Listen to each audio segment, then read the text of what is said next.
again, everyone. Welcome to Washington Gun Law TV. I am Washington Gun Law President William Kirk. Thanks for joining us.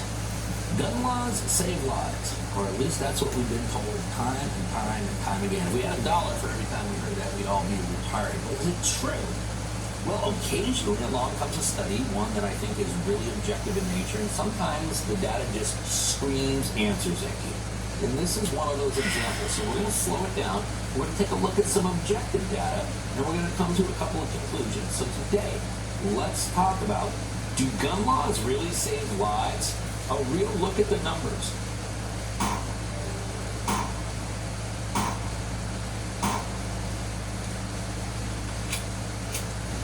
Okay, so what we're talking about today is a new study to come from JAMA. What's JAMA? That is the Journal of American Medical Associates. It's a very, very respectable publication.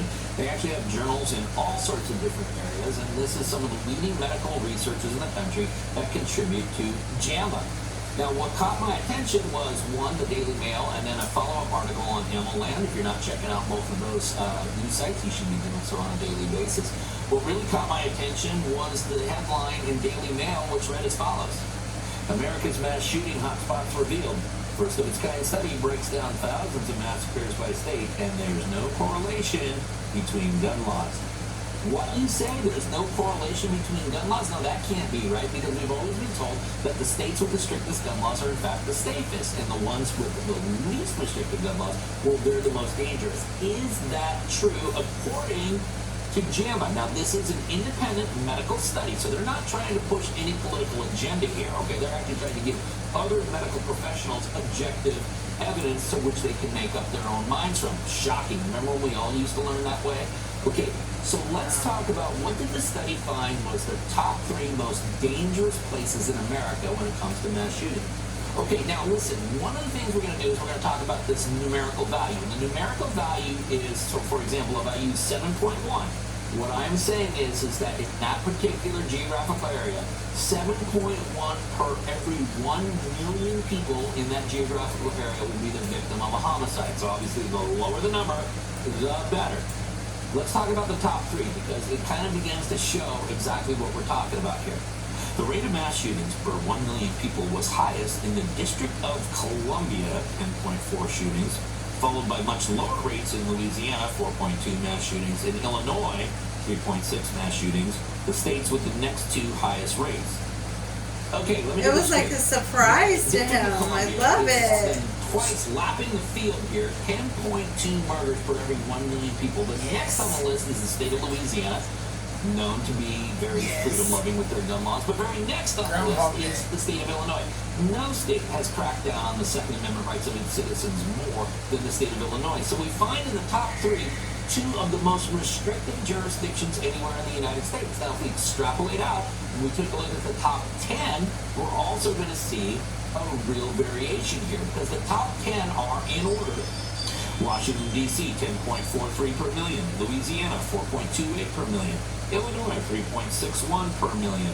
Mississippi, 2.91 per million. Alabama, 2.32 per million.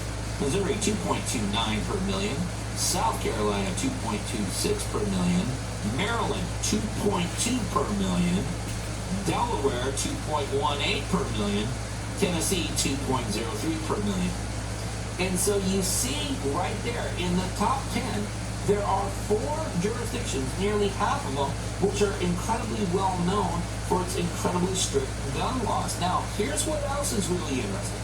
If you take a look at all of the mass shootings that this group studied over the time period of data that they looked at, there were 2 states that actually had 0 mass shootings during that time period. They are Hawaii, some of the most restrictive gun laws in America, and North Dakota, literally no gun laws. Okay, so we see 2 states on literally the polar opposites, both enjoying 0 mass shootings in that state.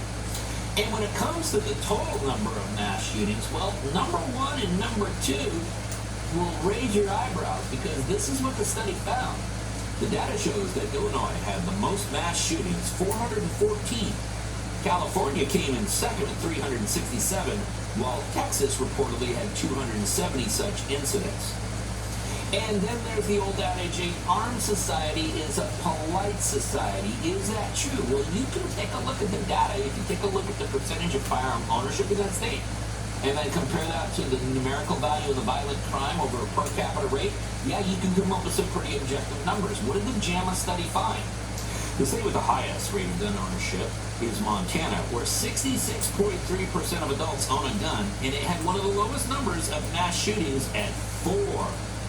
Neighboring Wyoming, which is the second highest for gun ownership at 66.2% of adults owning guns, only had 1 mass shooting. So, as you can see, 2 states with the absolute highest gun ownership had very little mass shooting activity. Now, we have to acknowledge that those states are far less densely populated, so there is a little grain of salt, and again, that's what you have deviations for and all of that. But take a look at the numerical value then found in more populous states.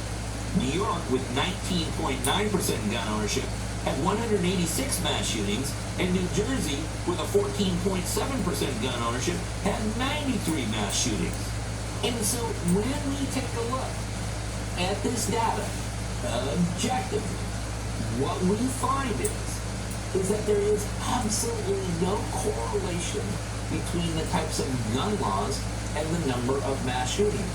We do, however, begin to see a numerical correlation between the percentage of gun ownership and a reduction in mass shootings. Now, I'm sure that other people will go ahead and tear this data apart and come to other conclusions. And one of the things I had a statistics professor tell me in undergrad is that the only thing statistics have ever actively proven is that women have more babies than men, and unfortunately that's subject to debate in the year 2023 as well. The bottom line is here, is that no matter how many times they scream it, no matter how many times they say it, no matter how many times they claim that gun control laws save lives, the bottom line is the numbers just simply do not support that. Listen, we're going to go ahead and link the study up down below so you guys can all geek out on it for yourself. If you got any other questions about this or anything else related to our Second Amendment rights, you guys should know how to contact Washington Gun Law by now. But if you don't, that's okay. That information is right down there in the description box. Now, in the meantime, I do want all of you to remember that part of being a lawful and responsible gun owner, like we talk about all the time here, is to know what the law is in every situation, how it applies to you in any instance that you may find yourself. Until next time, thanks for watching. Stay safe.